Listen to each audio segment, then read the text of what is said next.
പ്രണയതാഴ്വരയിൽ മധ്യാഹ്ന സൂര്യൻ്റെ മധുരിമയിൽ പ്രേമഗായകനുമായി അവൾ ഇരുന്നപ്പോൾ അവൾ അറിഞ്ഞിരുന്നില്ല. ചുറ്റും വെടിയൊച്ച കേൾക്കുമ്പോഴും കാറ്റിനും മണ്ണിനും വായുവിനും മരണത്തിൻ്റെ ഗന്ധം അറിഞ്ഞപ്പോഴും 6 നാൾ മുമ്പ് മാത്രം ജീവിത പങ്കാളിയുമായി ചേർന്ന വ്യക്തിയുമായി പ്രണയം പങ്കുവച്ച നിമിഷങ്ങൾ സ്വിറ്റ്സർലൻഡിലേക്ക് വിസ ലഭിക്കാതിരുന്നപ്പോൾ ഭാരതത്തിലെ സ്വിറ്റ്സർലൻഡിൽ പ്രണയത്തിൻ്റെ താഴ്വരയിൽ പോകാമെന്ന് കരുതി എത്തിയ യുവമിഥുനങ്ങൾ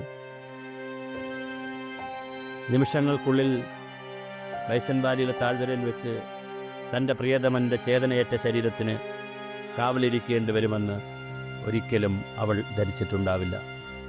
മകളെ മാപ്പ്. ഹിമാൻഷി എന്ന 24-കാരി നിർനിമേഷയായിരുന്നപ്പോൾ ആ മകൾ എന്താണ് ചിന്തിച്ചത്?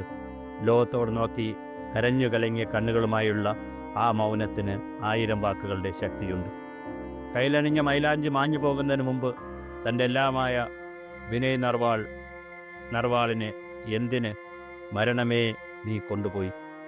ഇതിനായിരുന്നു ഞങ്ങളെ കൂട്ടിയോജിപ്പിച്ചത്.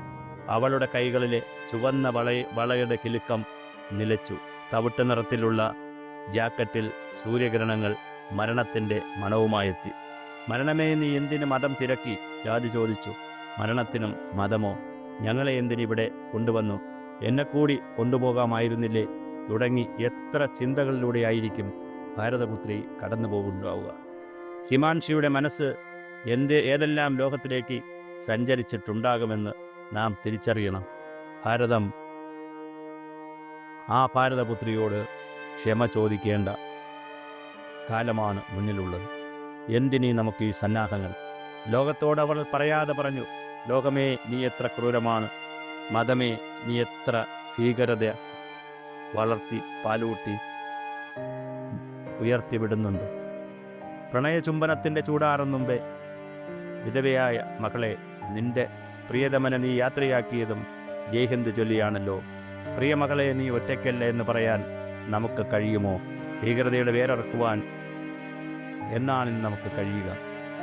ദേശവിരുദ്ധതയുടെയും ഭീകരതയുടെയും ഭീകരവാദത്തിൻ്റെയും വേരറുത്തുകൊണ്ടല്ലാതെ നമുക്ക് ഉറങ്ങാനാവില്ല എന്ന് നമ്മുടെ നയരൂപീകരണക്കാരും ഭരണക്കാരും ഈ രാജ്യത്തുള്ളവരും എന്നാണിനി ശപഥമെടുക്കുക.